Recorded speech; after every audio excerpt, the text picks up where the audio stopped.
Sebagai tim pemerintah, saya setuju bahwa Dewan ini akan mewajibkan seluruh perguruan tinggi untuk memiliki Badan Eksekutif Mahasiswa atau BEM. Sebelum itu, saya akan memberikan pengertian terhadap Badan Eksekutif Mahasiswa atau BEM, yaitu organisasi yang dimana dipimpin oleh mahasiswa untuk mensukseskan atau menyelaraskan kegiatan yang terkait kemahasiswaan. Sebagai seorang ketua BEM, harus paham apa yang terjadi di lingkungan perguruan tinggi. Akan tetapi, masalah-masalah yang terjadi terkait BEM ini menimbulkan pemikiran bahwa perguruan tinggi tidak harus mempunyai BEM. Yang pertama, dikarenakan perguruan tinggi merasa BEM tidak membantu dalam pengeksekusian kegiatan yang berbasis mahasiswa. Adanya perguruan tinggi yang tidak memiliki BEM ini merasa sudah cukup dengan ekstrakurikuler di perguruan tinggi. Masalah ini yang membuat ketertiban di perguruan tinggi tidak berjalan dengan lancar.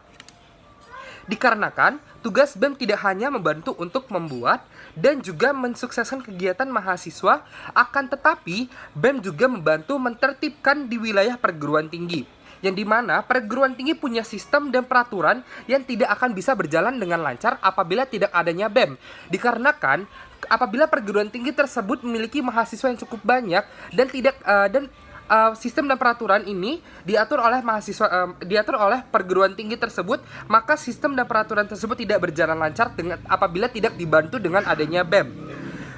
Masalah yang kedua yaitu dengan adanya BEM, keuangan perguruan tinggi keuangan perguruan tinggi akan berkurang.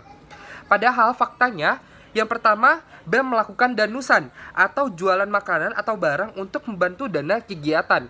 Yang kedua, tidak sedikit alumni BEM tidak sedikit alumni BEM yang menyumbang dana agar dapat berjalannya kegiatan yang sedang berlangsung. Yang ketiga, pada divisi tertentu di BEM seperti PR atau Public Relation, divisi ini mencari sponsor untuk membantu proses kegiatan yang sedang berlangsung. Pada ketiga fakta yang sudah saya sebutkan tadi, hal ini membuktikan bahwa BEM tidak ketergantungan terhadap keuangan perguruan tinggi. BEM sendiri akan melakukan berbagai cara untuk menambahin dana yang telah diberikan oleh perguruan tinggi tersebut. Nah, mekanisme yang sudah saya bentuk yang pertama yaitu dengan adanya BEM, pihak perguruan tinggi akan terbantu baik dari proses leadership ataupun kegiatan kemahasiswaan. Kenapa mekanisme yang pertama ini berhasil?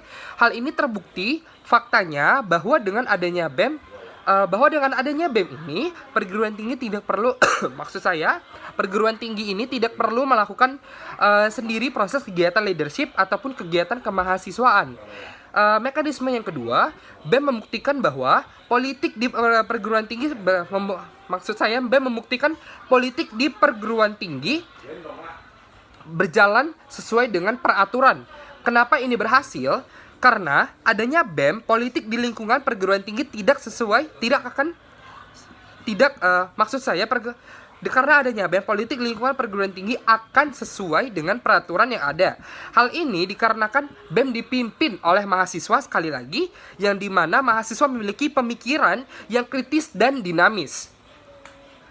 Masuk ke argumen saya yang pertama, yaitu sebagai tim pemerintah, seharusnya perguruan tinggi memiliki BEM sebagai wadah untuk membangun sikap politik mahasiswa dan juga jiwa kepemimpinan mahasiswa. Kenapa? Yang pertama, sikap politik harus terbentuk pada mahasiswa dikarenakan mahasiswa memiliki pemikiran yang kritis. Sekali lagi, pemikiran yang kritis. Mengapa? Karena mahasiswa sudah dibentuk, sudah dipimpin, diajarkan bagaimana caranya berpikir kritis sebagai seorang mahasiswa. Yang kedua, perguruan tinggi membuktikan bahwa mahasiswa yang memiliki sikap politik dan jiwa kepemimpinan yang baik agar dapat membantu proses manajerial atau leadership di lingkungan perguruan tinggi. Mengapa hal ini dapat terjadi? Karena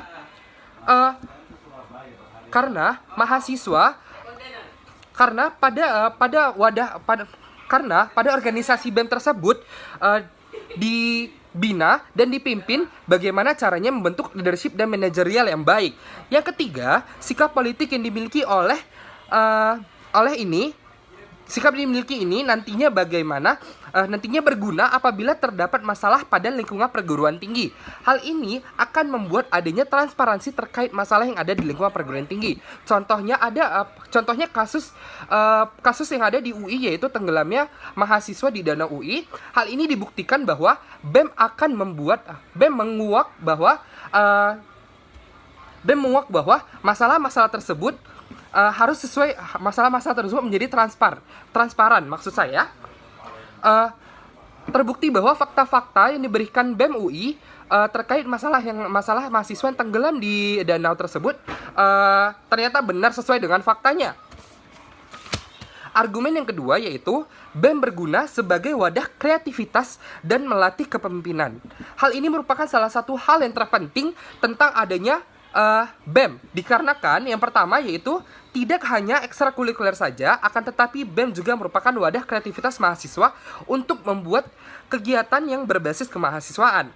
Nah, mengapa? Karena ekstrakurikuler ini hanya fokus ke skill tertentu, tetapi BEM tidak. BEM dapat fokus ke beberapa skill. Contohnya seperti BEM bermain musik, BEM bernyanyi, dan sebagainya lainnya. Yang kedua, sesuatu hal yang memiliki keuntungan berguna untuk perguruan tinggi. Mengapa hal ini? Mengapa BEM memiliki keuntungan untuk perguruan tinggi? Karena dengan adanya BEM, perguruan tinggi tidak perlu membentuk banyak ekstrakurikuler untuk memenuhi skill-skill yang dibutuhkan. Perguruan tinggi cukup membentuk beberapa ekstrakurikuler untuk membangun dan melengkapi skill yang dibutuhkan. Jadi, dengan adanya BEM, perguruan tinggi tidak harus membuang-buang uang mereka untuk membentuk ekstrakurikuler yang mereka butuhkan skill-skillnya, tetapi mereka bisa membentuk beberapa ekstrakurikuler untuk melengkapi skill-skill yang udah dimiliki oleh BEM. Sekian dari argumen saya, terima kasih.